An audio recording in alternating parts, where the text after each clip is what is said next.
Hey, folks. I'm David Goldstein. I'm Brian Brinkman. You are tuned into a special live edition of the Beyond the Pond podcast. This is the podcast which, generally speaking, Brian and myself utilize the music of Fish as a means of getting a listener to listen to other bands because we are love Fish. We are Fish fans. As you know, sometimes Fish fans get a bit myopic.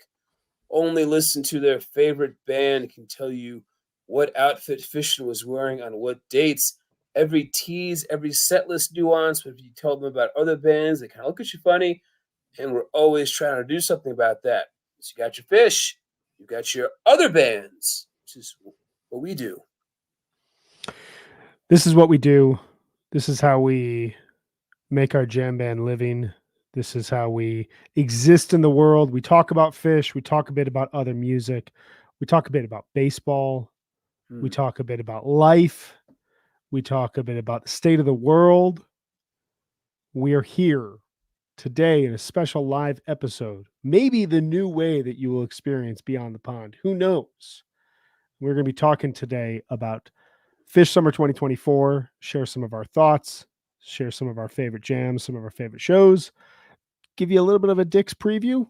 What's going to come this weekend? Are we going to get 4 shows this weekend? We will tell you soon. All right. If you want to know if you're going to get 4 complete Fish shows this weekend, stick around. It's coming up. And then we're going to, I don't think we will either, but stick around because we have a forecast. Compliments of Justin Bruce. And we're going to be talking summer 2024 albums, some of our favorite albums. It's been a big jam band summer, but we are here right now to celebrate as well the non-jam band music that we love. And then we're going to talk just quickly as we transition here into the fall, what we're looking forward to overall musically within the fall, and kind of give you an idea about a very special BTP episode that is to come. So if you are hanging out, we got some people hanging out on YouTube and on Instagram. I'm just realizing that Elon Musk won't let us post to X because we don't have a premium account. You can go fuck yourself, Elon. We don't want to be on your service at all, but we are on YouTube. We are on Instagram. Go ahead, ask questions, leave comments. You can comment on my Great Lakes hat. I'm just rocking the Midwestern dad vibes right now. Comment on Dave's Island House t-shirt, the wonderful Airbnb he's in Vermont. Tell us about how awful or amazing our baseball teams are. Whatever you may want to do, please feel free to throw in. But Dave, before we get into the meat of this all, I mean, we haven't sat down and done this in about 6 weeks now. Our last episode came out in mid-June. We went through the 5 waves of jam band. How you doing? What's been going on for you? How's your summer been? God, the last time our last episode came out, like Joe Biden was still going to be the nominee for president. It feels like 800 lifetimes since then. My summer has been good. I've definitely seen my fair share of jam bands outdoors this summer. What I recently saw King Gizzard and the Lizard Wizard of Forest Hills. I saw the Mo and Daniel Donato double bill. I saw Gooser this summer. The only Fish shows I saw were the 2 at Mohegan Sun, both of which I enjoyed. Streamed plenty of Fish. Let's see. I'm actually in Warren, Vermont right now in an Airbnb. We're about 15 minutes away from Lawson's Finest Liquids, the brewery, where a local Vermont guitarist and a dead aficionado, Zach Nugent, was supposed to be playing at Lawson's, but he canceled for some reason. I think he was supposed to be in New York City 10 days ago, and he canceled that as well. So get your shit together, Zach Nugent. I want to see you play some Dead covers. The man wants to see some Dead covers while drinking Lawson's Sip of Sunshine, which I can't argue with that as someone who is Lawson's anyway, but there was like a lot of people there that clearly were there for the show wearing Dead shirts and had like great ponytails, kind of like sipping Lawson's, like sadly. Did they at least play the Dead over the PA? Oh, they did. They actually played the Dead and Fish. They played what I believe was the debut of Roses Are Free from Rochester 97. They played that. My daughter was like, "This doesn't sound like Trey." I'm like, "Oh no, it's Trey. This is Trey. Just younger Trey. little bit more arrogant, a little bit more orange hair. Yeah, there was a point when it sounded like it was going to go into the jam for Nassau, but it didn't. So, yeah, it kind of builds towards the end there, and then what does it go into Big Black Furry Creature from Mars? Is that how that resolves? I'm gonna I look think this so. up right No, now. no. It comes out of that amazing Drowned that gets so quiet, so like it's just like it's so ambient in the best way, and then yeah, that version comes from Bittersweet Motel. It does go to Big Black Furry Creature from Mars. That was one of my introductions to Fish. By watching Bittersweet Motel, I had the impression that Fish wrote Roses Are Free and When the Circus Comes. And I was like, man, these are like some great, great songwriters. And then I found out that they were covers. And then, I found out they wrote other great songs. But Jam Band Summer. Yeah, I saw 2 Goose shows back in the early part of summer. Took my son to his first Goose show. He's been raving about the 30-minute Madhavan we saw on night 2 at Fiddler's Green ever since. His big request he's going to his first Fish show this weekend at Dick's. His big request now is a 25-minute Mike song, which I'm like, hey man, people say don't bring your expectations into Fish shows, but like, come on, how can you argue with a kid who's got high hopes like that? Like Trey, let's make that happen. Make this kid's life the greatest thing in the world. Just don't drag up on stage to sing it. Just don't. I don't need him on stage singing. No, I don't want it. He doesn't want that either. None of us want that. Can I sing Mike's song with you? No. Can I jam Mike's song with you? So I'm going to see Dick's this weekend. We're going to talk about Dick's here shortly. I don't think I've seen any concerts since Goose. Now that I think about it, it's been it's been a different summer in that sort of standpoint. But I've listened to a lot of music. I've read a lot about music this summer. I have webcasted a lot of shows, and I'm ready to get back to seeing a show in person. But that all said, and we got a great comment here from friend of the pod, Drew Hits. I show up and you mention a 25-minute Mike song within 10 seconds. Swoon. Hey man, if anyone can make this happen, it's Drew. I know you got the connections. My son wants a 25-minute Mike song on Saturday, August 31st. I'm just gonna throw that out in the universe here. So let's shift our focus away from our summers to Fish's summer. We are on the brink of the close of the summer tour, as it has done every summer tour since 2011. Fish will be coming to gorgeous Commerce City, just east of downtown Denver, right next to the oil refineries, next to a huge Travel America, gigantic Harkins Theater, in a soccer stadium by a team that can't get their shit together after being quite good in the early years of the MLS. But it is a soccer stadium that we all love. We all love Dick's. They're going to be back for 4 nights, hopefully, this upcoming weekend. But before this, they started a tour in Great Woods.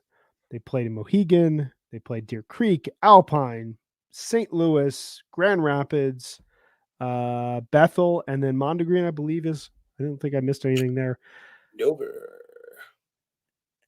Dave, what are your overall thoughts on the summer tour? What's your big takeaway sitting here a couple nights away from the close of the summer tour? Well, I think it's their best summer tour since 2015, hands down. Maybe even better. This tour had so much good. It was very consistent and good. I want to say maybe there's 2 or 3 nights you can kind of point to a bit of a letdown, either because the band was exhausted or they kind of threw out a few ideas that didn't work. But just looking at my notes before this episode, by and large, there's so much to discuss. There's so many highlights. Like they're in an extremely good place now as a band. They seem very carefree. And other thing I noticed is even more so than in the past, Mike Gordon really stepping up, really using lots of effects pedals, sometimes interesting effect. Sometimes just out of nowhere, you'll start to hear a bunch of cats howling, and you're like, oh, that's Mike. He just stepped on an effects pedal. Using very interesting variations on envelope filters. But I think Trey he's finally gotten to the point where he's very comfortable with the rig that he has. So you get plenty of like the classic Trey Anastasio tube screamer tone, but also plenty of the stuff that sounds like machinery that's falling apart, like strategically deployed. But really, just the one takeaway I had is that obviously I think the band is in an extremely good place because there wasn't much to dislike. I mean, if you want to nitpick, night 2 of Mohegan wasn't that hot. I think they were a bit exhausted on a Wednesday night and kind of laid back a bit. Night 1 of Deer Creek, throwing a lot of stuff against the wall, a little gimmicky, a little sloppy, maybe a little bit of desperation sitting in. And then the last Mondegreen show, which was the 2-hour set at 1 o'clock, which wasn't their fault. They're allowed like a mulligan. I can flush that one away. But aside from those 3 shows, maybe the second night of Great Woods was a little mid. But by and large, my God, this is a hell of a tour. Yeah, you mentioned 2015, and I feel like the biggest comp I can make is this feels to me like the strongest Trey playing since 2015 in terms of full segments of jams being led by him, tons and tons of creativity. Jams like we're going to probably talk about it here, but like the Soul Planet from Deer Creek that probably could have ended 10 minutes prior and really kept going because Trey was just powering through and just wanted to reach another peak at that point in time. Yeah, and just was having fun in that sort of standpoint, nailing, composed parts in a really significant way. We got a question posed over at HF Pod that I want to pose to you because I answered in a very hot take manner, but I'm curious. You are a bit more conservative than I am with these sorts of things, so maybe you can meet me in the middle. Friend of the pod, Ben Gardner, great long time BTP fan, posed the question of if this was the best summer tour since summer 1995. Now, my response was you have to throw summer 1997 and summer 2003 in there. But I think it's in the conversation with those. I don't think it's out of line to suggest that. What are your thoughts? No, I mean, I would still, maybe this is just me being almost 45 years old and crotchety, but I still don't think it compares to 1.0. Certainly, yeah, maybe 2003. It definitely has a lot of the 2003 feel to it, the kind of the anything goes, very long, intricate, 30-minute plus jams and kind of like a general feel of haziness, but far more focused in 2003.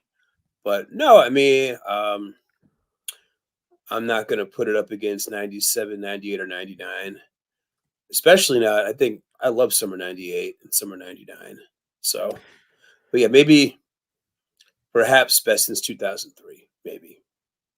I think that there's an argument for that for sure. I remember feeling like fall 2021 was the best tour bar none since summer 2003. I get your argument as a 1.0er that you kind of have to like reserve that off to the side. And I recently went through and made a massive best of 1.0 playlist and have just been rocking that throughout the summer. And there's really something to just like banger after banger from 1.0 where you hear the band just absolutely shredding and then going off. Yeah, absolutely shredding, absolutely nailing the composed bits, playing things at faster tempos. It's just, there was a hunger and like a youth that comes at 1.0 that's, difficult to replicate. I think the thing that gets me about this, and it's one of my larger themes of this overall tour, but they kind of infused these set lists with a lot of rarities, which provided some fresh ideas while also providing some nostalgia. And I think that Ficus is a great example of that. But that combined with the fact that pretty much every single show, save for about 2 of them, had at least one 18 to 25-minute jam, if not multiple, if not longer, where the band was really pushing themselves from an improvisational standpoint and really challenging themselves. That mixture with the rarities, with the fact that they're still writing new songs and they're still jamming these new songs in a really, a really focused way, a really exploratory way. You mentioned Deer Creek, and I don't think you're wrong from a sloppiness standpoint, but that first set has that Kill Devil Falls, Pillow Jets, and Life Saving Gun, all of which jam these kind of relatively new songs, doing new things and providing new ideas and new escape points for the band. I guess my point in all of this is like, sure, Silo 1.0, but the idea that this band is doing this on the cusp of 60 years old after just celebrating their 40th anniversary with a really strong year in 2023, It's bringing unprecedented. Gamehenge back and then doing this, it's insane. Like, there's a part of me that still thinks how grateful we are that Fish is back, but then the fact that they're back and doing this is just, it blows my mind. Yeah, there's no nostalgia. It's not playing the hits for the faithful. It's not the Rolling Stones, or not to take anything away from the Rolling Stones, but it's, yeah, the level of ingenuity at this stage in the game. It's unprecedented. No one's ever done it. Like, the Yeah, closest you can come is maybe like Yola Tango, although they're doing it in like a different indie rock context.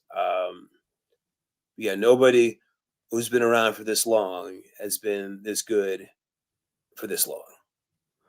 Yeah, I It's mean, I just think about like what I think we both really liked like the Pearl Jam record this year, and I think that we both have really liked at least I've really liked recent Springsteen records. Like, there are artists that are still taking steps forward from a musical standpoint, from a live performance standpoint, and from a yeah. challenge standpoint that is really inspiring. But the fact that Fish is doing it and performing jams like, say, the Wave of Hope from Mexico or the Tweezer from St. Louis is kind of out of. It's just, it's kind of ridiculous. It's pretty insane. You mentioned Mike I don't Gordon. know where Go the ahead. strength comes from. I don't know where they get the stamina to even play. I don't know, like 40 shows a year. Dudes that are almost pushing 60 just to get up there and do that. Like, I'm almost 45, and I don't have the strength to do that. Well, I guess like, let's shift it really quick because I've been thinking about this over the last couple of weeks, and it's something I want to talk with you about. We've talked a little bit about this over texting. Um, you think about like the motivation right now. You think about where they're at. One thing that really blows me away is Fish has always kind of had this rhythm to them throughout the years, where one year, usually an odd number year, everything will kind of come together. Tours will be explosive, new sounds will be unearthed, shows will be complete, big jams that are going to stick with us for a long period of time will occur on kind of a regular basis. Maybe we'll have big events like a festival or a Halloween show or a huge New Year's Eve run. And then the following year is kind of the what's next, the transition. And I think, for example, it's just in the 3.0 era, 2013, this big year of growth and creativity. And then 2014 is kind of this reset where the focus is on the album Mm. promotion. There's some ups and downs throughout the year. Same thing kind of seemed to happen from 2015 to 2016. But there are only a couple of examples that, to me, are aligned with 2023 and 2024, where the band seemed to follow up a really strong year with a year that is, if not as good, better than the year before. And I think almost of like 94 to 95 or 97 to 98 is really the only other examples. I think What do you 97, 98 is a good comparison. Yeah, go off that. No, 97 to 98. I mean, they kind of, obviously, Fish had the big breakthrough in 97 with the funk jamming, the cow funk, the cow funk, the more dance oriented stuff. And that kind of carried over into 98, where you got cow funk, but you also got more ambient jamming, all the covers they were playing that summer. So it kind of took the breakthrough and kind of built on it. Whereas I think in 2023, this band had a pretty significant breakthrough, which you could certainly see in those April shows they played out west, like Berkeley and the Hollywood Bowl. Those shows were incredible. And that level of exploration went out through, carried through the whole year. And then they come back in 2024. Mexico is amazing. And then between Mexico and the Sphere, they really kind of hit the ground running with the improv, and that carried over to the summer. I wonder if that's part of it, is like having a run shortly thereafter the New Year's run where it's almost like a quick reset. Like you have just enough of a break and then you come back and immediately the ideas have to pour out. But it's pretty substantial to me that we are. I kind of expected coming out of 2023, this would be a little bit more of a reset year. We felt like we reached some pretty significant peaks last year, like you said, in the spring, and then again towards the MSG run. But the band seems like there's an endless outpouring of ideas, and coming off of the tour that we've had into the 4 nights at Dick's, you would think that they're just, they know they have the fall off. They know that they're in a really strong position once they come back for MSG and Mexico to, dive at it all over again. I'm sure that they're already thinking from a tour routing standpoint of 2025. So you get this sense. I've already done.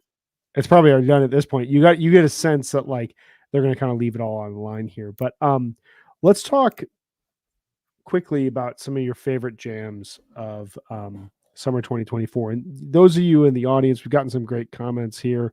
VT to boot is hanging with us, longtime listener. Wardelica is here, who I met in Mexico. Awesome dude. Thank you so much for coming up and saying, hey, it was great to meet you. And I think we saw each other twice. It was before night 2, and then at the end or during set break of night 2, following that Axla 2, where we both were like, that was a BTP jam.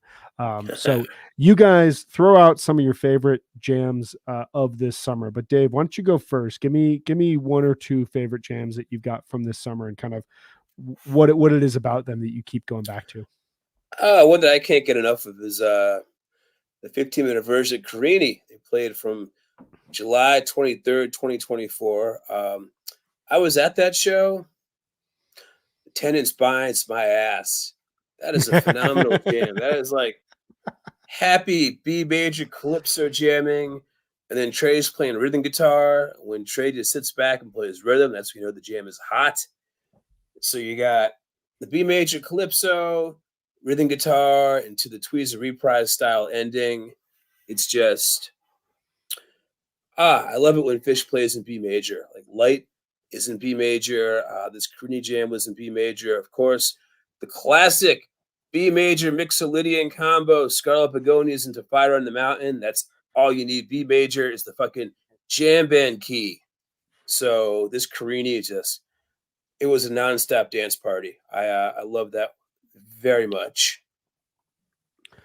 So yeah, and that came in the middle of that second set. That's as complete as a power hour.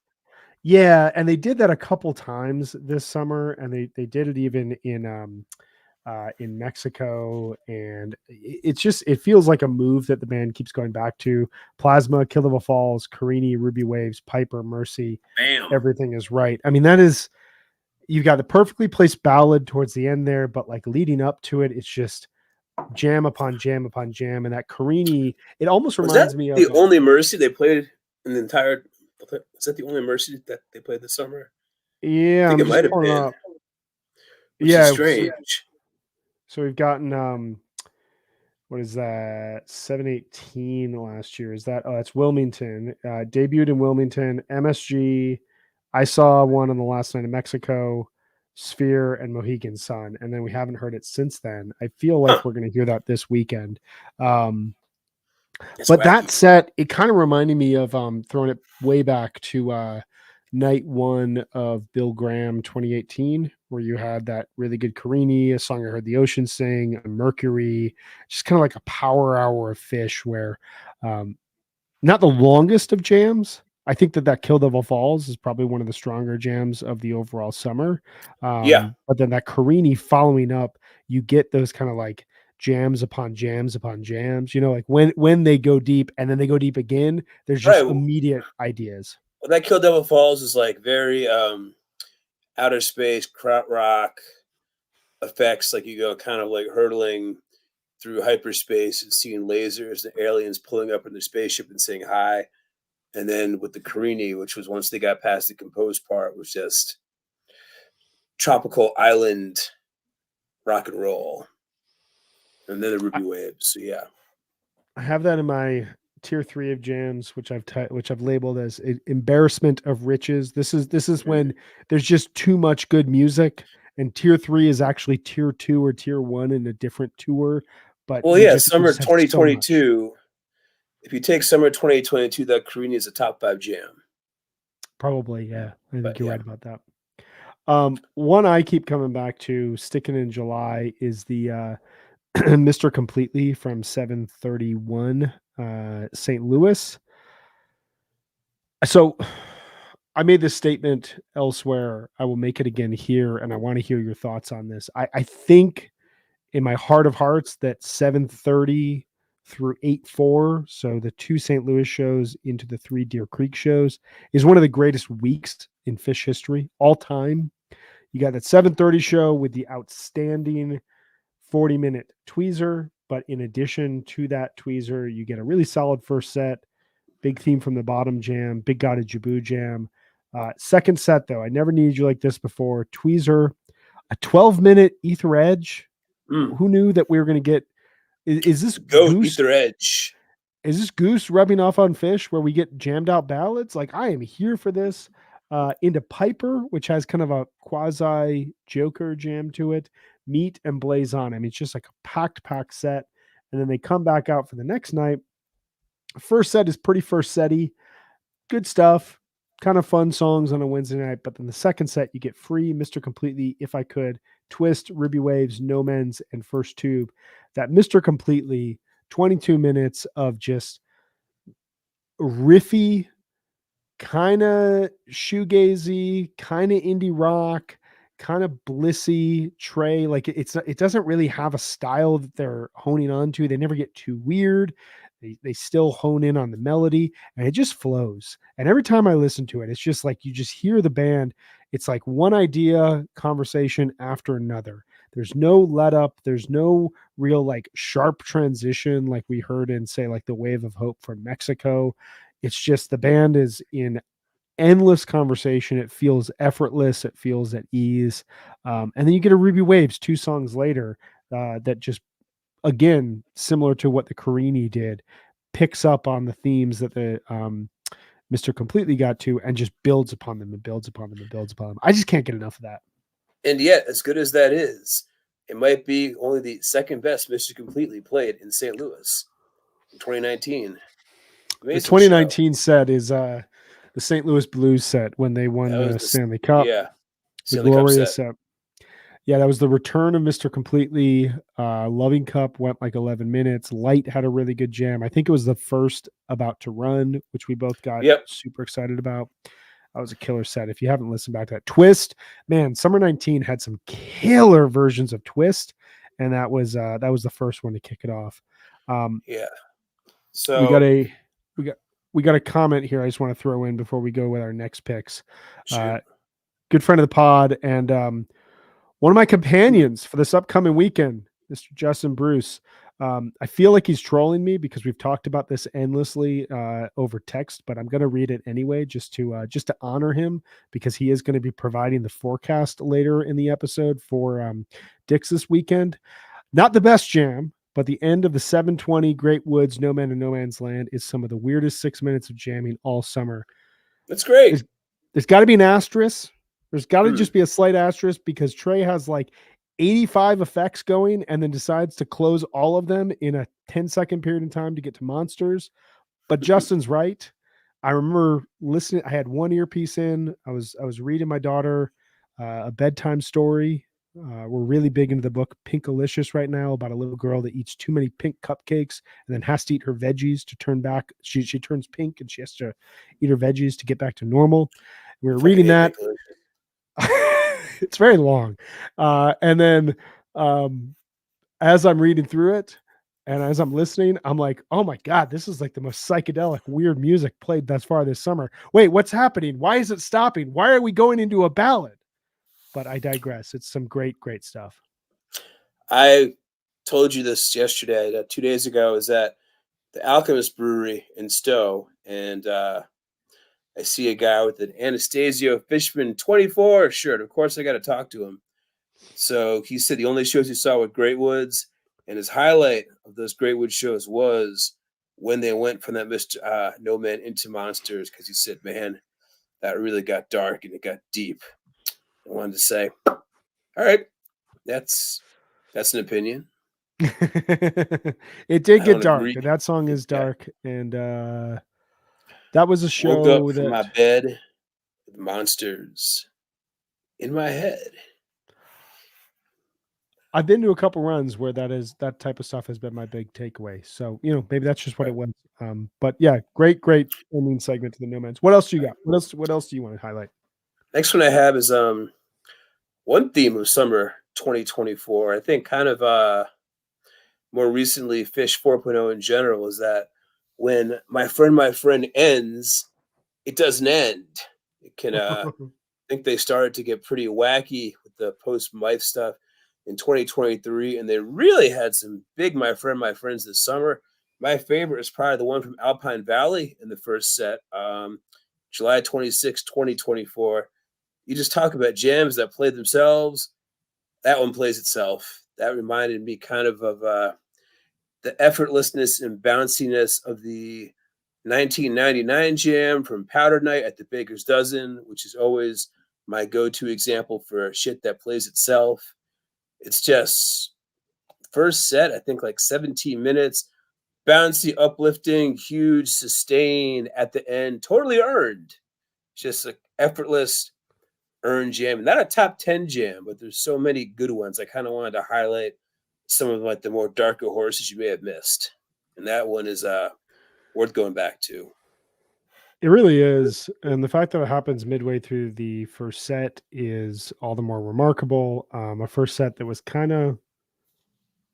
it was happening, that Alpine show that first night was a bit topsy-turvy, but that my friend, I think was the most connected moment of the weekend outside of the Simple from the following night.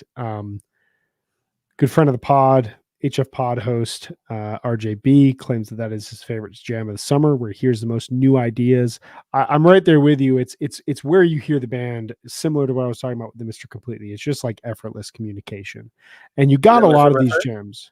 That my friend, you got a lot of these throughout the overall summer. Similar to. Well, in contrast to like the No Man's that we were just talking about, or the jam I'm going to share here in a second, there were these kind of two divergent types, or three actually, now that I say it, like types of jams that the band played this summer. There was these like kind of straightforward conversations where it's just like effortless. You say one thing, I say another thing. We just keep going. We keep going 18, 20 minutes or so. Then there were these jams kind of like the ACDC Bag from Bethel, or the What's Going Through Your Mind from Mondegreen, which tended to kind of fall into like this dark, hypnotic krautrock type of vibe. And it felt very mechanical and felt automotive in a lot of ways. But then you also had these, big jams like the Tweezer, like the Ghost from Deer Creek, like the Simple from Alpine Valley, that felt like this just kind of like it was like this cubist type of jam. It was a mosaic of like ideas just kind of like all around each other. And we'll take some hard rocking peaks and put it over kind of like a reggae backing beat, and then we'll come down and like Trey will make all these weird sounds with his guitar, but like Mike will have a really beautiful melody. And these like three different kind of jams seem to dominate for me in a lot of ways throughout this overall summer. And that my friend is in that like just fluid, forward thinking conversation. Absolutely. So I want to share one that I don't know how much this is getting mentioned. This is one of my favorite jams of the overall summer. I know you love this, and this comes from the second night of Deer Creek. The dreaded Saturday night special didn't really lead to many dreaded Saturday night specials throughout the summer tour. It was a really unique tour in that sort of sense. And night two, you got this really classic first set, classic mics, character zero, uh, Maze, I didn't know, Reba, Isabella. There was another song in there. We're just going to forget that it was played. But set two, you get Chalk Dust into Plasma, Monsters, Cross-Eyed into Guy Forget, back into Cross-Eyed, into Fuego with a rock and roll encore. It's really kind of the perfect balance between a lot of heavy hitters, a lot of bangers for Saturday night crew that's coming out. Maybe it's the only show that people are seeing over the weekend. Maybe it's the It's a only show pretty someone's seeing that flawless. tour. That's a flawless set. It's a flawless set and almost a flawless show, but this Chalk Dust, it's 20 minutes of just kind of hypnotic, under the surface, a lot of like really kinetic jamming, really just intuitive playing from the overall members, and it's really quick. Like as you get into the jam, it's not peaky, it's not blissy, it's dark and weird, but like they're making really quick transitions. It's pretty impressive stuff. It's a lot of Fishman A doing ton of Fishman. weird stuff, weird quadratic equations. Like the drumming on that Chalk Dust may be, to me, the most impressive drumming of the tour. Just the variety that never loses it. Yeah, Never and it loses kind of it. it feels like the sister jam to me of the Ghost from the Next Night, which is one of my favorite jams of the overall tour. These two jams just feel like the band was uh almost at a point on the tour where they kind of knew they could play anything. And so rather than, you know, peak a jam and then go into a couple songs because it would be a little bit easier. Like, let's settle in and throw out some new ideas.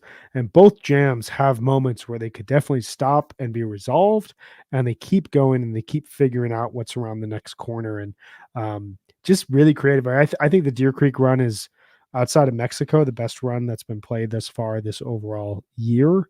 I think the 8-4 is one of the strongest shows of the overall year. 8-3 though is not too far behind it. Though those two shows back to back, and even if you add in Friday, that's a little bit sloppy, but has some really cool creativity, some fun with the disease sandwiches throughout there. You just get this band that was showing you three different sides of itself throughout the overall summer. Let's do one more jam each though here. What's your last jam recommendation for the people? I have another unsung. This would be Bethel Night 1, Set 2, the 13-minute set closing Chalk Dust Torture. Bethel Night 1's probably my favorite show of the tour, I think, top to bottom. And this is 13-minute Chalk Dust Torture. It's just an example of them cramming so many ideas. It's a very 4.0 style Chalk Dust, just because 4.0 to me is the essence of like 13-minute, 15-minute Chalk Dust Tortures with just ridiculous amount of flowing ideas. This isn't one where Fishman is off in his own world. He kind of just keeps the beat the whole time. Very steady, very propulsive, very flowing. And then Trey crams in about 4 or 5 different themes. Then again, earn peak. Gets to like the peak, gets to like, the screechy tube screamer that we know and love. And then completely earned. But that set in of itself is just brilliant. Goes from from the tweezer, which is incredibly Allman Brothers Blue Sky tweezer. Clearly, the Billy strings sit in still very much on Trey's mind as he's playing that tweezer. From that tweezer to the Pillow Jets, which gets crazy, crazy, crazy. And then very good Piper. And then the Chalk Dust is just to kick it off with Wedge, just excellent, brilliant setlist construction. And the first set is one of the best first sets of the tour, I think. But that Chalk Dust, just another example of good things coming in 13, 14-minute packages. Yeah, they're at a point where, and Chalk Dust is, the perfect song for this at this point in time, where the band is able to play the song for like 2.5 minutes and then jump off into a jamming space. And it doesn't matter if the song goes 20 minutes or 30 minutes or 15 minutes or 12 minutes.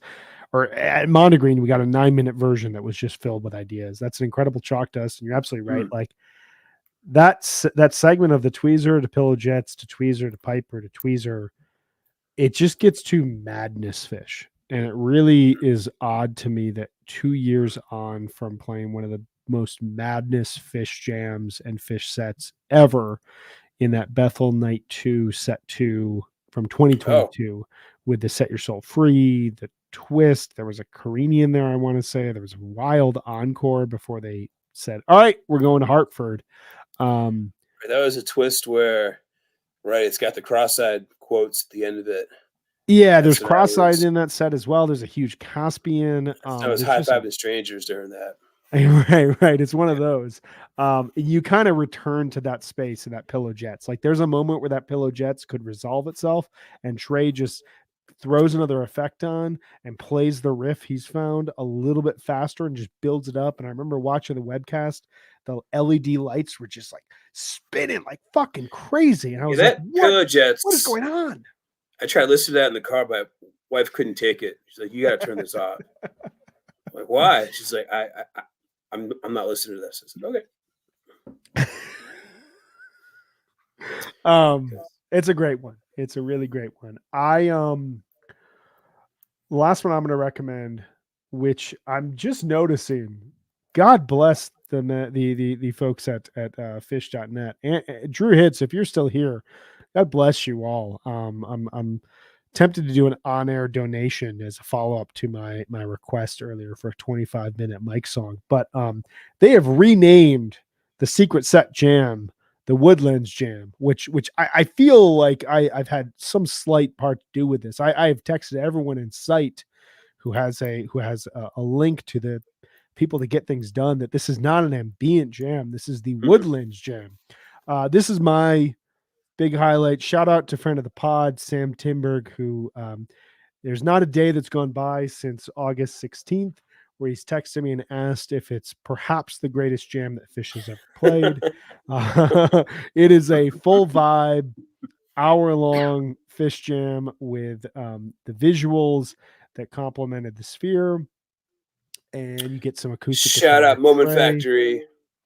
Shout out to the Moment Factory. Y'all some crazy motherfuckers. It is got some huge Mike Horn, Sea Wind to Battery vibes to it. An album we may or may not be talking about here shortly. It's that mix between, you and I both love Daniel Lanois, Brian Eno. It's that mix between early dawn type of jamming and driving through the desert as the sun either comes up or goes down, and you look out and you see the cacti, you see the red cliffs, all changing colors. It's just a very, very heady jam that is right in our jamming space and right in our wheelhouse. And the fact that the band peaks it twice at the end as if it's, a blistering chalk dust torture or, a huge Prince Caspian at a festival type of vibe, and they just like are peaking and peaking and peaking. It's a really stunning 50 minutes of music, and I keep going back to it. I keep listening to it. I highly recommend, if you have not spent a ton of time with that in your headphones, please go ahead and do that. What are your thoughts on Woodlands Jam? I've only listened to it the one time I watched it streaming, and that's on me, largely because there's a lot of stuff to listen to, largely because I've been trying to force myself to listen to not Fish, especially after the tour. But yeah, watching it that one time streaming after the not so secret set where Trey basically says, "Don't go back to the campground." I'm just telling you, don't go back to the campground. The acoustic moments, I think he had like 2 or 3 different acoustic guitars that he plays, so you get a lot of that. It almost sounded like Acoustic Army that thing from 1995 where they all played the acoustic guitars like on stools at times. And then when it builds up to the end and you're looking at the curtains that have all these like tiny explosions, it was no, it was something else. I mean, if you wanted to say it was the best Phish jam of all time, I might not agree, but wouldn't think you were crazy either. It's in that realm. It's in that realm. Just quick shout out. I mean, I picked those three jams for the sake of conversation, but if I have to say my favorite that I've listened to the most would be the Soul Planet from August 4th. In particular, the last 7 minutes, which achieve a degree of funk that four nerdlingers from Vermont should not be able to achieve. But there was a shot from that webcast where you can see it's that drone that kind of goes behind the band and kind of hangs over them, and you can just see the crowd now 50 some odd minutes into this jamming segment between Ghost and Soul Planet, completely losing their mind. Like completely losing their mind. It's incredible stuff. Yeah, it's been a really good tour thus far, and I cannot wait to see how this concludes in the next couple of days. Why don't we transition and talk a little bit about Dick's, because we got 4 shows here on tap for Phish. Dave, you have unfortunately not yet been out to Dick's. That's okay. I would like to have you here at least 1 year. You know, I'm just going to throw it out there. I'd like to do a BTP Dick's hang. Tell me from afar, what are your thoughts on Dick's? What are your thoughts on when Phish plays there? What are your thoughts on kind of the legacy and what this venue means in Phish history? Well, everyone's got their own Dick's tradition. And my tradition for the past 4 years has been streaming it in the very same basement of this Airbnb that I'm doing this podcast, because we've been coming here for the past 4 years. And part of the problem is that in Colorado, when Dick's happens, your kids are already in school. My kids don't go back to school until after Labor Day in New York City. So we kind of have to go away to keep them from losing their fucking mind with the iPad. We have to get out so they can get out. So whenever Dick's occurs, we're usually in Vermont or in Massachusetts or someplace other than New York City. So, but I really enjoy, streaming it in a basement with a beer, with an edible, just like kicking back.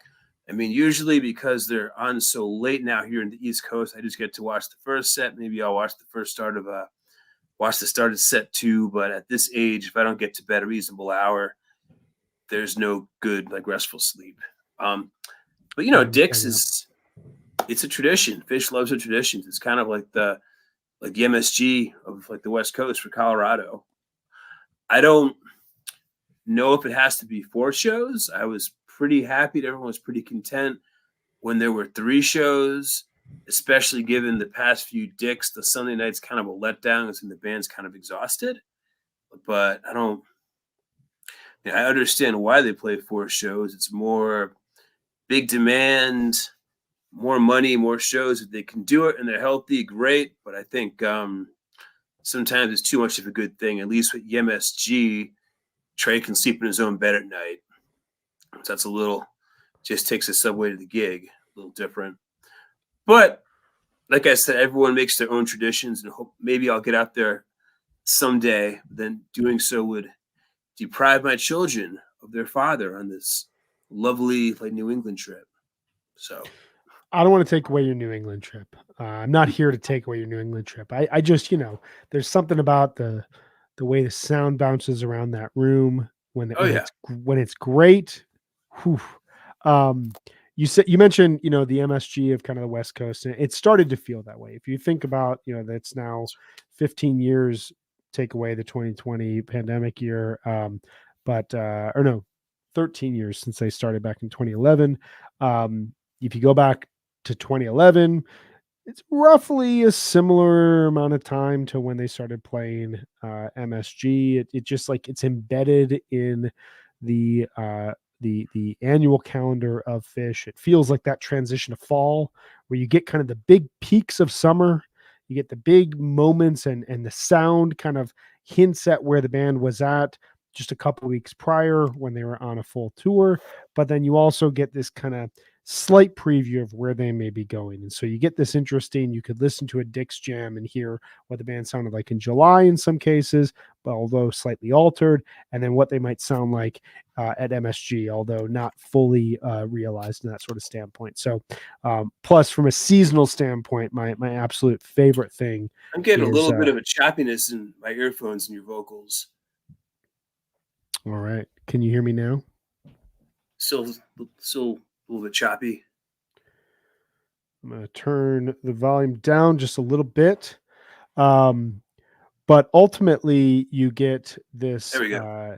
You get this really, really fascinating, this like seasonal, you walk in on night one, be it Thursday or Friday, and it is blazing hot. It is completely still midsummer. And then you come out after the Sunday night show, and it's a little bit cooler in the air. And you go back home, and you know the leaves are about to change colors, and Denver is about to experience the best weather that it gets on an annual basis for the next 4 months. Just amazing, amazing stuff. You get gimmicks like the thank you set. You get the S show, the fuck your face show, the Lushington set. I kind of miss the gimmicks. They haven't done that in a while. They haven't done that in some time. I would love to have a little bit of a return to that. You know, it feels like every so often, just kind of throw it out there would be great. You get certain monster sets, and then you get kind of head scratching moments. Like you mentioned, recent Sunday night shows, 2022 and 2023 were a little bit of a letdown. With the 4-night run thing now, we've had only 3.5 shows over the last 2 years. Will this be the first year that we get 4 shows? I don't know. I'm not entirely sure. We're going to make a prediction here soon, so you don't want to leave. We're going to predict what's going to happen this upcoming weekend. But overall, if Dick's is the only show I see each year, I'm happy with it. I love webcasting the remainder of the year. It's hard for me to make it back to the East Coast to this point in time. It's hard for me to get back to when they play around Chicago even. Dick's is my home turf at this point. Let's talk just really, really, really quickly before we jump into albums. Give me, if you had to talk about any jam that Phish has played in Dick's history, you have the floor.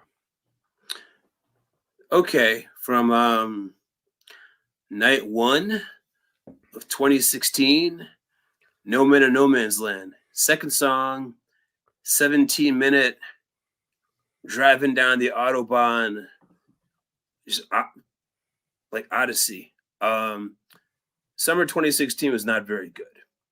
If people can recall it, had its moments, but by and large, I thought that was a pretty uninspired summer tour. So then they come out, and that's the second song. It's 17 minutes, just the way of saying, okay, wipe the slate clean. Maybe we fucked up. I don't know, but you're here at Dick's. So the second song is going to be a 17-minute driving krautrock, No Man in No Man's Land. That sounds like it could have been played by Can. So let's make it up to you. We covered that in 2020. We talked about that and the Sand from 2012 when we celebrated Dick's when it was not happening. The band was webcasting 3 different Dick's shows. They did 9/1/17, 9/1/12, and what was the third one that they did? I think it was I don't even remember at this point in time. Someone's going to have to remind me of what the third show was that they did that weekend. Maybe it was 9/4/16. I don't know. But whatever they did that weekend in Dinner and a Movie, they made us feel like we were back at Dick's, which was really fun. Or maybe it was the thank you show. I think it was the thank you show. They made us feel like we were back at Dick's, and that year we released an episode celebrating that No Men's and the Sand from 2012. That is another shout out here, Sam Timberg. I know he's going to listen to the audio version of this. That is one of his favorite jams of all time. He made it into that show late. Big shocker. Big shocker. It's hard to get into Dick's. It's all GA. You got to get in early. It's hot, man. Whatever you take in the lot, you get lost walking into that soccer stadium.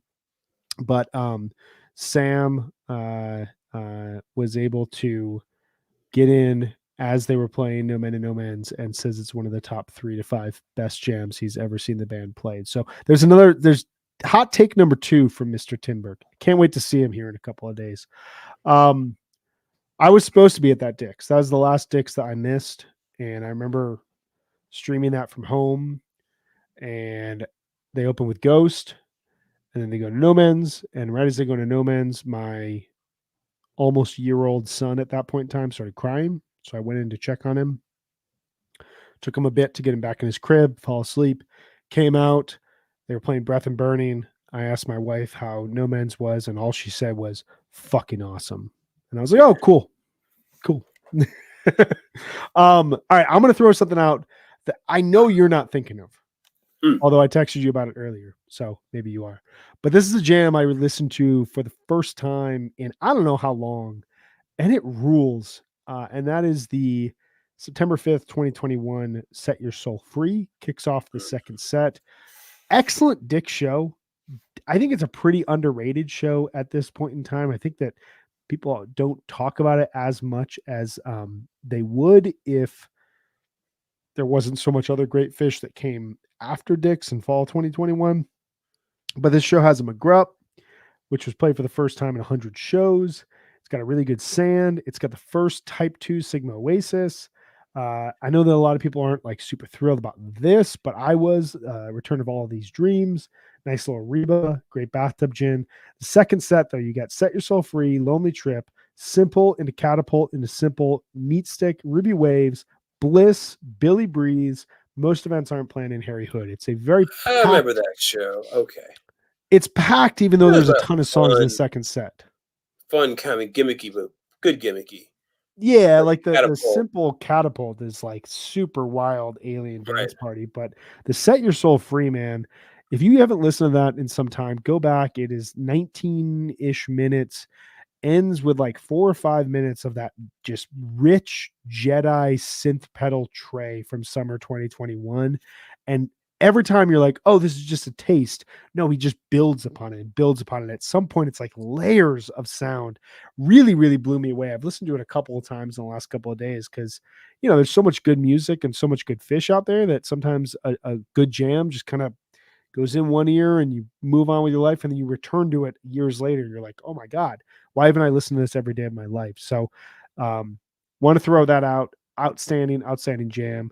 I made a giant list of jams here. I'll spare you all going through all of them, but like there's just a ton of killer ones. I mean, stuff like the 83113 Chalk Dust, the 9311 Tweezer, the 9317 Down with Disease. Shout out again to Sam Timberg, the 83119 Ghost, and from last year, the Carini that opened things up on 831, dedicated to Frenchie. Within 4 minutes, Fish was already in a hay-hole jamming. Any shows you want to recommend from Dick's? Any shows that you think that people should go back and check out? I've got a couple if you don't. Certainly the last show of 2016, September 4, 2016, second set, kind of like a precursor to the power hours that they've been doing lately. Just like that's a relentless second set. One that I always go back to, I think we talked about, was September 1st, 2017. That was kind of the first show they had played post Baker's Dozen. And that show is as good as the best Baker's Dozen shows. Other Dick shows after that in 2017, not so great, but night one was pretty phenomenal. And those are the two that come, I guess, was it night one of 2014 with the Simple? Night one, 829 has that big 21-minute, just like gooey candy Simple. Right. Okay. The Dick Simple, right? 829. That's one of my favorite simples. It kind of feels like a happy factory, happy machine. There's a place in the webcast where Trey kind of looks at Mike, and Mike is my high sign. And it's just, that's excellent show. Really fun show. It's the Lushington show. I'm gonna recommend one that I gotta imagine people remember, but I feel like it's a weird show and that's clouded by Curveball. And that's 8/31/18, the first Mm. night of Dick's 2018. Um, you know, if you go back and you remember that feeling around then, I was not planning to go to Curveball. You were, I I know, was. um, which was Didn't get very really far. didn't get far. Really, really rough circumstances. But the band, uh, they come out for these shows that it really had a feeling of it brought back memories to Coventry in the sense of, oh man, we can lose this band again really quickly. Like things can happen and it's just like the whole thing is gone. And I think the band felt it, the fan base felt it. It was a very heavy show going into 8/31/18. And they came out and opened with Free, appropriately enough, played a Harry Hood. Um, First time it had been in the first set in a long, long time. First time it had been played that early in the show since I think late 1.0. What's the use? Huge blazon. And then this ghost, which gets into very hypnotic Leslie type chordal jamming from Trey, goes into cross-eyed and painless, in a simple, in a cavern. I mean, one of the best first sets I've ever seen. The place was just felt like it was going to lift off. At that point in time, I'd seen 3 Friday Night Dick shows, and they were the Fuck Your Face show, night one of 2017, and night one of 2018. And I was just like, Friday Night at Dick's is the greatest place to be on the face of the planet.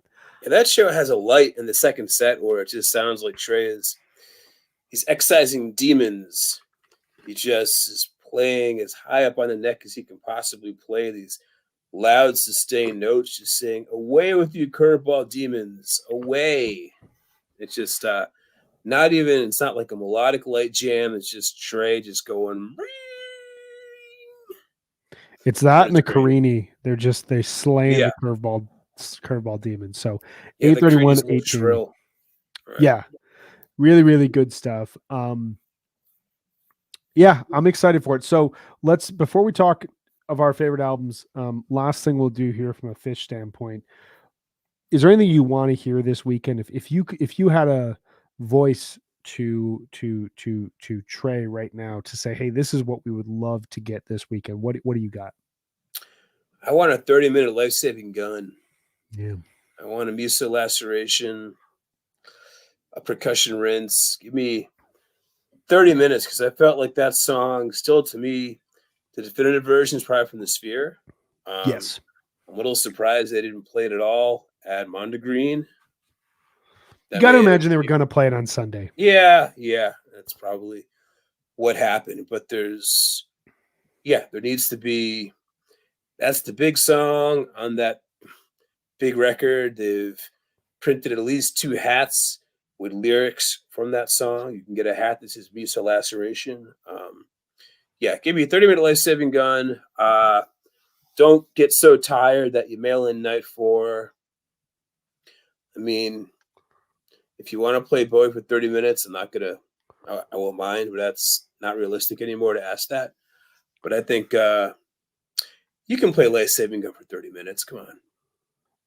They can and they should. I mean, I would just love to get a 30-minute jam regardless. For selfish reasons, I've now seen a 30-minute jam. um I saw 2 in Mexico. I saw Eggy play a 30-minute jam, and then I saw Goose play 2 30-minute jams. I've already reached the treble. Can we get one more? Is it too much to ask to get one more 30-minute jam? I don't care what song it is. I'm down with Life Saving Gun. I mean, I'm down with Bowie. Um, but I would ultimately just love to have one of those. I just love to have a 30-minute jam. I'd really like to have. I've never seen a 4-song second set. I came very close twice in Mexico. Twice in Mexico, I was like, oh my God, the timing is all lining up. I'm going to see a 4-song second set. And then the band said, no, we'll add a couple more songs, which, hey, I'm not going to fault you guys for it. But I I would don't love to see that. think Like, I've seen one. I'd love to Maybe see I that. have. Just I don't know. that tight package of a 4-song second set, like that Deer Creek Night 4. It just looks really nice on Wait, paper. It sounds really good. 4398 for now. So that was four You songs, did second see set, that. right? Mm-hmm. Okay. Even if you didn't like the Roses, you ultimately did see a 4-song second set. Our good buddy Josh Carver here says 30-minute jams are overrated. It's an interesting point, Josh. Would you like to expand upon that? No. I would love to hear, and I'm just going to throw this out in the universe. I need Albuquerque. I need Albuquerque. I need to get Albuquerque. They played it once in Chicago last year. I would love to think that Trey was like, "Hey, I think that this guy who keeps calling for this on podcasts is here because he's always wearing a Cubs hat." And then someone's like, "No, that guy is in Denver. He wasn't there, so you should play it in Denver." That's my hope. That's my dream. We'll see if it actually happens. And then the last thing I want are 4 shows. Just 4 shows. The last 2 years, we've gotten 3.5 shows. I do want to share really quickly before we go into our top albums. This is the official weather forecast as of this morning from the Fish fan base's greatest weatherman. I don't know if there's another one, but this is the greatest, Mr. Justin Bruce. Watching the Dicks weather and feeling pretty good. Small rainstorm chance on Sunday. Will Fish face its kryptonite for a third year? Let's hope not. The forecast format. So Thursday, we've got 85 is the high, 65 is the low. Mostly, 85 is the 5 p.m. temperature, 65 is the 11 p.m. temperature, mostly clear, 10 to 20 mile per hour winds. Rain chance if applicable. Oh, he's got, okay, I see. He sent me a key and then he sent me the forecast. So 85, 65, mostly clear. Friday, 90, 72, mostly clear. No chance of rain on either of those days. Saturday, 91, 69 as the 11 o'clock. I am so into that gap right there. Mostly clear with 10 to 20 mile per hour winds. Or 5 to 15 mile an hour winds. And then Sunday, right now, we've got 86 and 69, mostly cloudy, 20% chance of rain. Man. 20% chance of rain is not going to result in a single set. It shouldn't.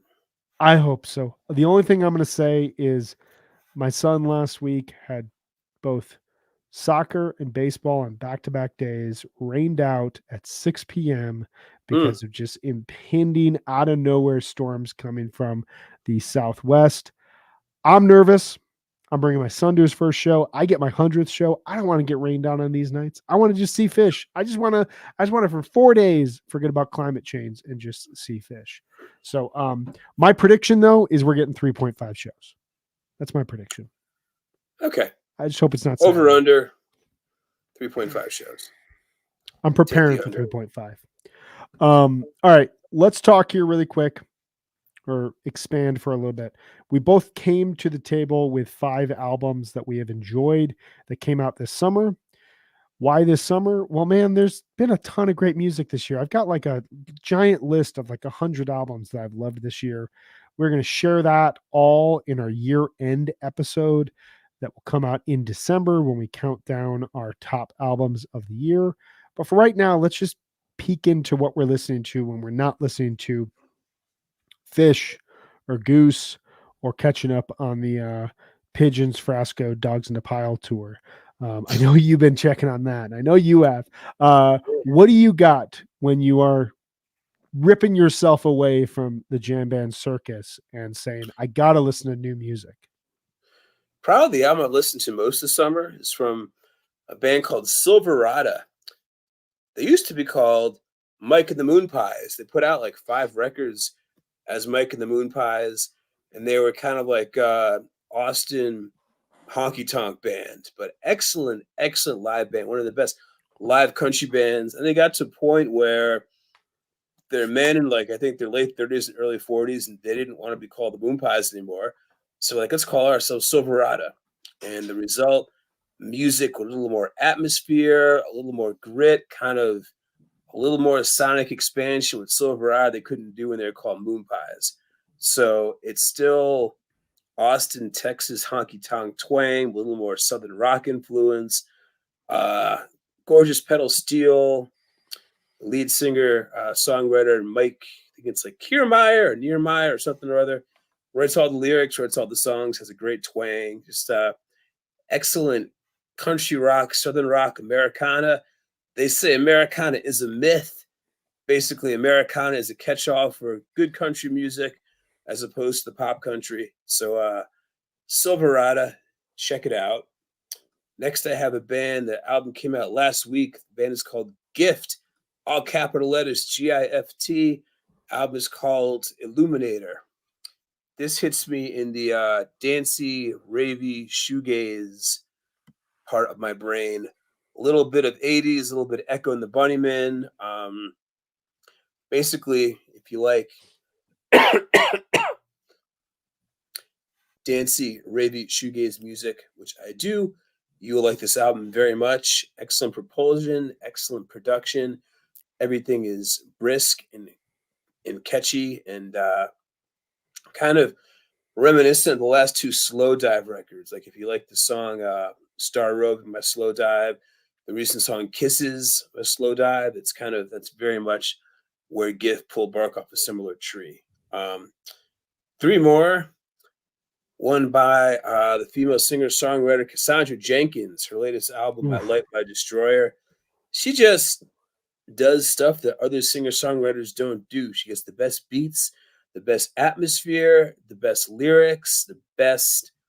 It's just, I don't know. I could go on. That album puts images and words in my mind. I know she gets Spencer Zahn to play fretless bass on a few of the songs. It's just the entire package with Cassandra Jenkins. There's no way that album won't be in my top 10 coming into the year. Next, two more. No Name by Jack White. This was kind of a weird surprise record. He just started throwing random vinyl into people's bags at No Man and say, like, check out this free vinyl, do whatever you want with it. It turned out to be a new Jack White record. You can stream it now. You can buy it now. It kicks a lot of ass. It's quite possibly the most kick-ass thing he's done since the White Stripes. Like the first song is just like pure Led Zeppelin ripoff, and that's all I want from Jack White. It's just to like fucking rip off Led Zeppelin and say things like, Jackie said she wanted you. Like, yeah. Where was that? Don't give me like stuff about walking your dog and rapping and using all these studio effects. Fuck that shit. Just like play with your band loudly. That's what it does. He's got the on-off switch. Finally, last record I'm going to talk about is the first official studio album from the band Emergency Group. It is called Mind Screen. Their prior two records, I think, were both recorded live in the studio, kind of like a take on Miles Davis, like Electric Miles Davis, On the Corner type, like Bitches Brew. But this is their first studio record. It's much more languid. It has lots of reverb. You can lay back. It can take you places. It's just brilliant reverbery soundscapes that remind me a lot of the band Papier put out a record 2 years ago called Seven that you can see like icy Scandinavia. And Emergency Group are all middle-aged guys from Brooklyn, but they made a record that kind of sounds like icy Scandinavia. So that's some kick-ass stuff. It's funny, Jack White's new record, you're absolutely right. It fucking rocks. We're kind of at a point now where he's as much distance from early White Stripes peak as the White Stripes in the early aughts were from the 70s. The music that he was kind of like playing off of and reinventing and modernizing in a lot of ways. And so we're kind of at that point where like the nostalgia loop should go back to where the White Stripes were in the early 2000s. It's very fitting. That record fucking rules. So I've got a couple records that are, as I'm looking through these are all very much in what I would consider good summer. It's a really good summer. It's Yeah. a really good year. We're gonna have to do like a 4-hour episode to close out the year because there's so much good stuff. But I've got 5 records that 4 of which I would say are kind of they exist in the larger Woodlands Jam universe. The first of which I mentioned in comparison to this new Sea Wind of Battery record, East Coast Cosmic Dreamscaper. This record, man. Mike's the Clock man. Watching. Mike's the man. Clock Watching was one of our favorite records in 2022. Really good friend of the pod who's hanging with us right now. Josh Carver said that this was his favorite record of the year. I listened to this record endlessly throughout the late fall and winter of 22, 23. Takes me back every time. It is pedal steel, gorgeous, just floating in a bath, with dreams going through your head and visions, and you're just at complete peace. And when I found out he was putting on a new record, I was like, I kind of hope he does the exact same thing again. And he didn't. And what he did was like take this sound and build upon it in a way that was completely unpredictable, still rooted in where Clock Watching was in its brilliance, but there's more keyboards, there's more synths, there's more percussion. Like it feels like a fuller record in a way that I wouldn't have asked him to do as like a fan because I loved the original sound, but I'm so glad he did. And you get this sometimes with an artist you love where you love this initial sound that they emerge and they first kind of wriggle their way into your brain with, and then they shift ever so slightly and you follow them along and you're like, oh my God, I didn't know you had these tones. And I'm so glad you do, because now I hear his music in a totally different way. It informs how I hear Clock Watching. And it just makes me think that there's a lot of different ideas and a lot of different avenues that Mike can go down musically within, this pedal steel ambient sort of vibe that you would think long term is going to be one note, but here he found so many different tones that just it made it just stunning. I'm so into this record. It sounds like a William Tyler record. I mean that in the best way Mm-hmm. possible. Mm-hmm. Like Mm-hmm. it's more melodic. It's got propulsion. It's it's a masterpiece. It's great. I love it. It absolutely is. I don't see how this record just, I haven't gone back and done the full reworking of my top albums of the year list. I'm going to do that once Fish Tour comes to a conclusion. It's currently my number 13 album of the year. I don't see how this record's not going to be in my top 5. It's become the record that when I don't know what else to listen to, I throw this on, be it late at night when I'm reading or I'm trying to go to bed and I'm trying to just get like chilled out, or if I'm in my car.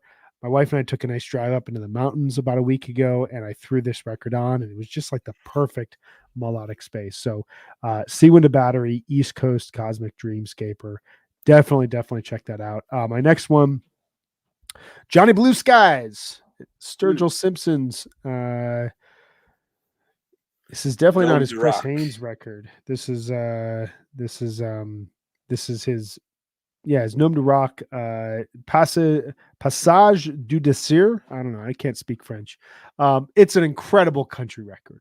I cannot get enough of this. It is late 80s, clear, big drums, clear riffs, some serious Tony Joe White vibes to this. It is very riffy, a yacht rock and grooving.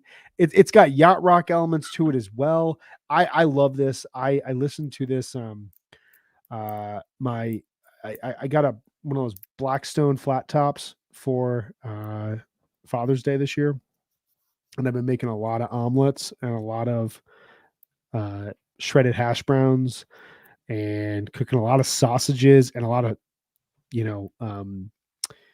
a lot of thin burgers, smash burgers, I guess is what you're supposed to call them. I just couldn't find the word.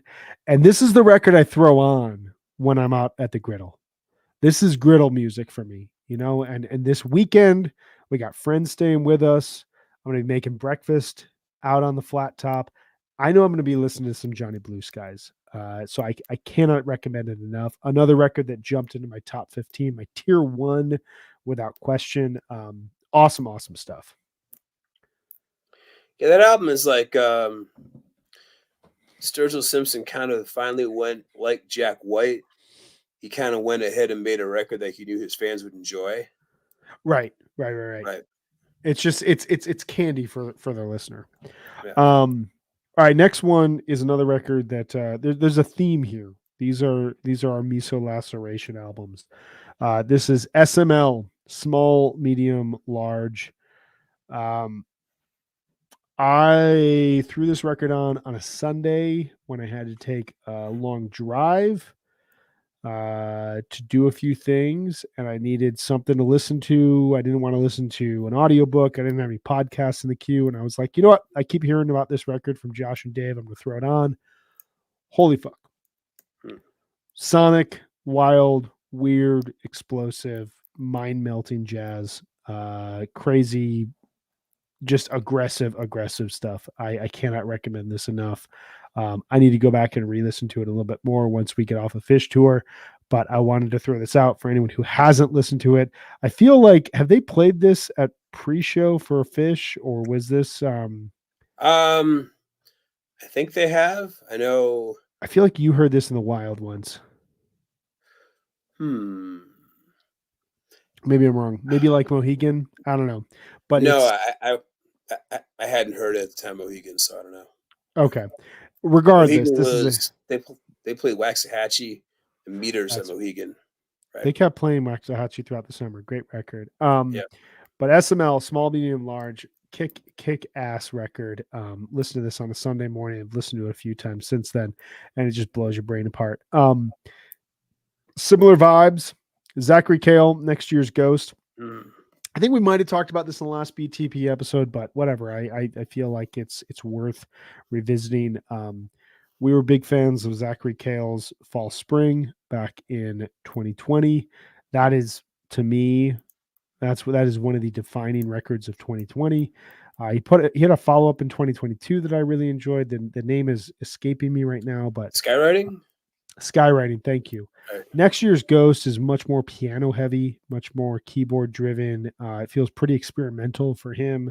It's kind of in that vein of Sea Wind of Battery, where that Lanois type of feel, where it feels like you're driving across the desert in the early morning. Really great killer songwriting. Super into this album. Another one of those that landed in my tier 1. And then finally, Chuck Johnson's Sun Glories, which just came out. I'm a huge Chuck Johnson fan. His album from 2017, Balsams, is still one that goes pretty significantly in my rotation. It's kind of one of those records that you throw on any time of the day. It's going to cool you down. It's going to chill you out a little bit.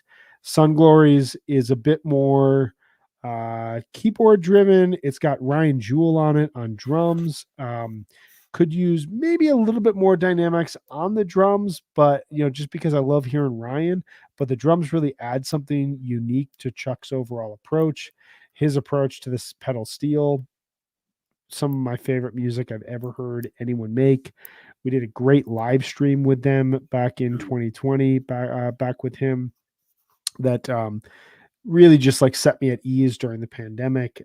Just amazing stuff that comes out of his brain. And this record is no slouch. So I'm going to be listening to it a lot as we move into fall and as we get away from Fish tour and we start getting back to catching up on new music and revisiting some of our favorite albums. So there's 10 records for you.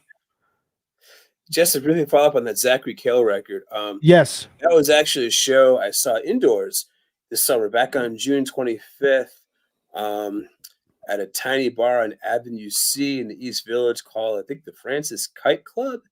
It's only been open for about a year. I think one of the owners is Kip Malone from TV on the Radio, who's bopping around. So I got to see Zachary Cale play that record top to bottom with the band that recorded it. Wow. And it was, I think pretty sure that show was recorded. It could be up on archive, but that's a record. I didn't even think he had that in him. I mean, he's a great singer-songwriter, but that has Lanois vibes.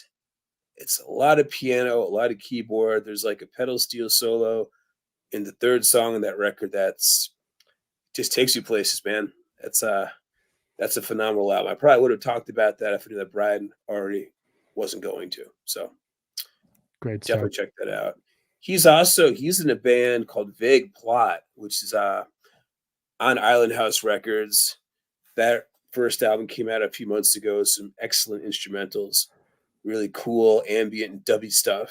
I think they gig periodically, mostly in like New York City, East Coast. But yeah, that. Really good stuff. So we got 10 records there for you all. Really quickly, I'll run through them. See When the Batteries, East Coast Cosmic Dreamscaper, Johnny Blue Skies, Passage du Desir, SML Small, Medium, Large, Zachary Cale, Next Year's Ghost, and Chuck Johnson's Sun Glories. And what do you got, Dave? I have to go back and look as to what I had. Silverada, self-titled, Gift, Illuminator, Cassandra Jenkins, My Light, My Destroyer, No Name, Jack White, and Mind Screen from Emergency Group. So if you are wondering what to listen to pregame for Dicks, we got 10 records there for you guys. Don't act like we never gave you anything. All right. And there's a lot more where that came from. Before we close here, we're going to be back. So I don't know exactly our next episode, but I do know that we have to start preparing for a very special episode that is going to come out in October, where we are going to compile each of our top 30 albums of the 2020s so far. I have my list. We've been talking about this for about 10 months. Dave is going to make his list. Maybe it'll be 20. Maybe we don't need 30. I don't know. We'll figure it out. It will keep my mind from getting too distracted by the forthcoming election. This is a good point. We're going to need distractions as much as I've been K-pilled. I'm on the Kamala train. I am Kamala Hive. I am Coach Waltz. I am give me all the Kamala vibes. You see this, baby? You see this? I'm wearing the Great Lakes on my head right now. Shout out to the Midwestern dads, the Midwestern uncles. We need you guys. All right. We need you. We need all you from Michigan, Pennsylvania, Wisconsin, Minnesota, Illinois, even. Come on out in Illinois. I know where you're going to go, Illinois, but come on out and support the K Hive. But yes, we're going to be counting down our favorite albums of the decade so far. Hard to believe that we're already 5 years into the 2020s, because again, in 5 years' time, 2029 will be the top albums of the decade. Who knows what the back half of the decade has in store?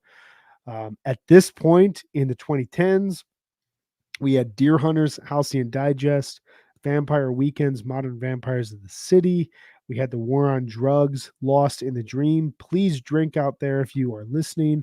We had Spoons, They Want My Soul. We had the First Time record. What else do we have in the the 2010s? When you think back on it now, we had early Kendrick Lamar. We had some amazing stuff. Yeah, we did. God, I'm trying to even think. With the self-titled Bon Iver, we had The National, High Violet. We had Trouble Will Find Me. I mean, just some kick-ass records in the first half of the decade. I'm going to be seeing the Zen Diagram tour on September 13th in Queens. I'm seeing the National, War on Drugs co-headlining show. I think Lucius is opening that show. But that's going to be, I'm going with a fellow dad. There's going to be dad tears and dad drinks and dad laughter. And that's going to be like, for me, like when Oasis comes back and plays Wembley and you got like your arm around your bro, your Manchester United jersey, that's going to be like me at the fucking National War on Drugs show. Just going to be like, I don't know how I'm going to emotionally handle that show. Yeah. I don't know how I'm going to do that because they got to play a song together. Like the Dessners coming out for Under the Pressure, Adam Grandshield coming out for. They can do like a Springsteen song. They can play like they can cover like Adam Raised a Cane and have like Matt Berninger do like the vocals, like Adam Raised a Cane. Oh my god, I'm into it. I'm sure. Yeah, I'm seeing that. I'm hoping to see King Gizzard here the week after Dick's at Red Rocks.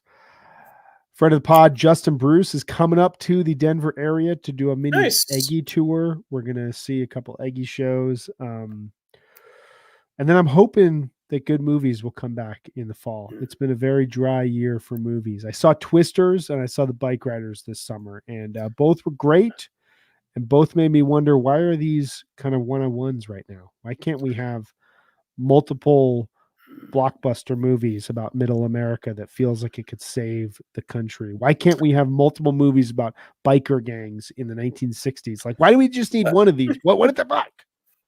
Last night here was movie night, so I watched the movie If, written and directed by John Krasinski and starring Ryan Reynolds. And if I see John Krasinski on the street, motherfucker, I'm coming for you. I'm gonna throw you down a flight of stairs because that was the worst we've ever seen. I took my I son have to no see. words for. I have no words for. That's the worst movie I've seen since Patch Adams. I saw that in the theater. My friend dragged me to see Patch Adams, and he couldn't look me in the eye after it was over. He felt so bad for taking me back. So, I right. saw Elemental with my son last year, and I felt the same That's way. A bad movie. That was the worst movie. It was like a bad late stage Citizen YouTube Kane compared to If. I don't believe you. All right. Anyway. All right. My battery's about to die, so we will see you guys all soon. Send us out, Dave, the way that you do. All right. If you come with this far, thank you very much. We love you. Please come back in the future. We'll hold hands. We'll sing Kumbaya. We will hold hands and drink Miller Lite and Queens and sing along to War on Drugs and national songs. And then we will go beyond the pond.